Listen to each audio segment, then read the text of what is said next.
Olá pessoal, sejam bem-vindos a mais um vídeo, a mais uma aula que nós vamos estar aqui trazendo para vocês. E hoje eu trago um conteúdo diferente, que eu estou fazendo à parte sobre teologia. Hoje nós vamos falar: igreja é o mesmo que templo?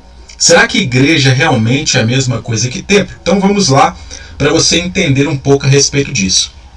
A palavra igreja, ela vem da palavra grega eclesia e se refere ao ajuntamento de pessoas para uma reunião sociopolítica, e o seu equivalente no hebraico, ou seja, o hebraico para trazer o equivalente do Novo Testamento, que foi traduzido, é kahal. Kahal significa no Antigo Testamento assembleia, grupo, congregação, onde a léxico, que é a Septuaginta, ela traz como sinagogue, que é sinagoga, assembleia, reunião, lugar de culto dos judeus. Então, quando se refere de igreja, quando a Bíblia fala de igreja, eclesia, kahal, está se referindo ao ajuntamento de pessoas para uma reunião sociopolítica, uma assembleia, um grupo, uma congregação. Pode também se referir ao lugar de culto dos judeus. No Novo Testamento, a igreja assume características que uma construção de pedra, ou seja, um templo, não possui. Quais características que são essas? Nós temos as bases bíblicas aqui. Primeiro, ela pode ouvir. Mateus capítulo 18, versículo 17 fala sobre isso. Ela tem temor. Atos capítulo 5, versículo 11 fala que a igreja tem temor. A igreja tem paz. Atos capítulo 9, versículo 31.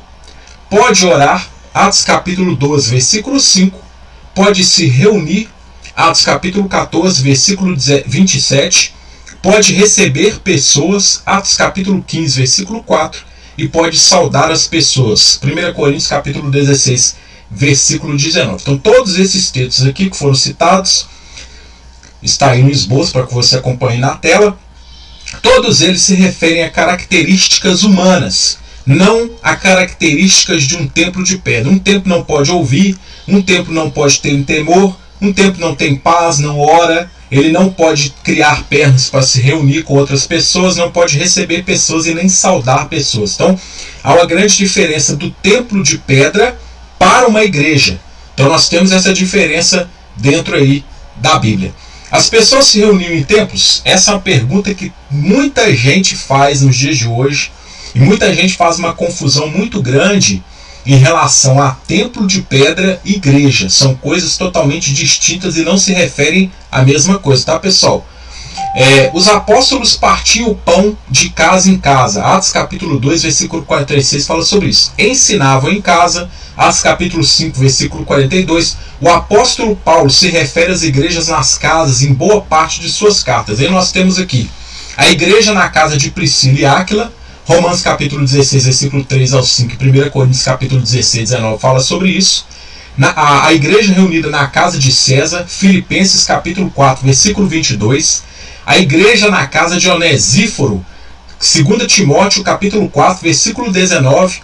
E na casa de Ninfa, Colossenses capítulo 4, versículo 15. Então, todas essas referências se referem a igrejas que se reuniam em casa. Quando se falava de igreja, ajuntamento de pessoas, assembleia, reunião sociopolítica, se referia às casas, se reuniam nas casas. Então, nunca se referindo ao templo de pedra. Segundo a datação das cartas de Paulo, Romanos 56 depois de Cristo, essas são as escritas, Romanos 56 depois de Cristo, 1 Coríntios, o ano 56 depois de Cristo, Filipenses, ano 61 depois de Cristo, Colossenses, ano 61 depois de Cristo, 2 Timóteo, do ano 66 a 67 aproximadamente depois de Cristo, Atos dos Apóstolos, no ano 62 depois de Cristo, apontam que mesmo antes da destruição do templo, no ano 70 depois de Cristo, os apóstolos não tinham templo como centro de sua adoração religiosa. Então, mesmo depois da destruição ali do templo, mesmo, ou seja, antes da destruição do templo, depois de Jesus ter morrido, ressuscitado, ascendido ao céu, eles ainda não tinham o templo como lugar religioso, sagrado, pelo qual eles frequentavam. tá, pessoal? Então quem está dizendo isso não sou eu, é a própria palavra. As referências a serem apresentadas mostram Jesus presente dentro de um possível templo, que são os textos que algumas pessoas utilizam. Nós temos aqui Mateus capítulo 12, versículo 6, Mateus capítulo 21, versículo 12, capítulo 24, versículo 1, capítulo 26, 55, são os textos do livro de Mateus. No livro de Marcos nós temos Marcos capítulo 11, versículo 15, Marcos capítulo 14, versículo 49. No livro de Lucas nós temos Lucas capítulo 2, versículo 27 e 46, capítulo 22, versículo 53, e João capítulo 2, versículo 14, capítulo 7, versículo 14. Os apóstolos também iam ao templo, conforme Atos capítulo 2, versículo 46 e capítulo 5, versículo 42. Aí nós temos aqui a palavra para templo, pessoal, que é traduzida como templo, é hieron. Ela vem do grego hieron, a palavra é hieron. E ela pode se referir também ao pátio do templo. Por que vocês vão entender agora que as pessoas não viviam dentro do templo igual muitos falam nos dias de hoje? Primeiro, partindo do pressuposto de que somente os sacerdotes, ou seja, levitas, conforme Deuteronômio capítulo 21, versículo 5, tá, pessoal?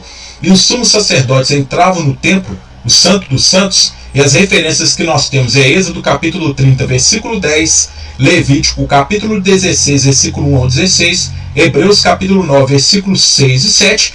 Se Jesus e demais pessoas tivessem entrado no templo, todos iriam morrer por transgredir o mandamento da lei divina, conforme Levítico capítulo 16, versículo 17. Então, quando se fala de templo, o único que poderia entrar no templo realmente era o sumo sacerdote.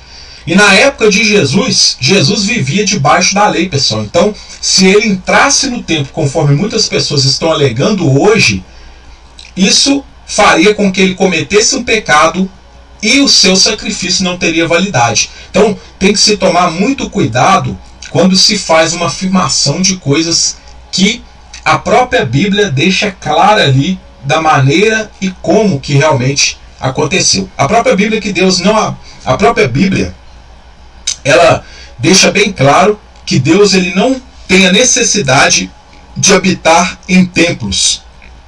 Está lá em 1 Reis, capítulo 8, versículo 27, 2 Crônicas, capítulo 2, versículo 6, capítulo 6, versículo 18, Isaías 66, capítulo 66, versículo 1 e 2.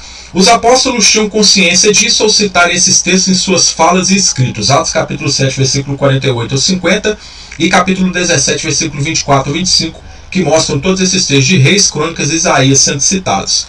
O que mostra a sua desaprovação ou falta de importância para com o templo. No Novo Testamento não encontramos registros que ensinem a abrir templos ou fundá-los, tanto por parte de Jesus como dos apóstolos. Então, ou seja, as pessoas escolhem um local de culto para ser mais conveniente para que elas se reúnam e consigam se concentrar para ter conexão com o divino. Mas isso não significa que você tem uma fundamentação bíblica, que você tem uma prova bíblica de que realmente você deve fazer esse tipo de prática. Então tomem muito cuidado, pessoal, quando vocês afirmam algo baseado em coisas que muitas das vezes, muitas outras pessoas que contaram isso, essas pessoas não têm a base porque ouviram de alguém. Lembre-se dos 3 estágios da fofoca.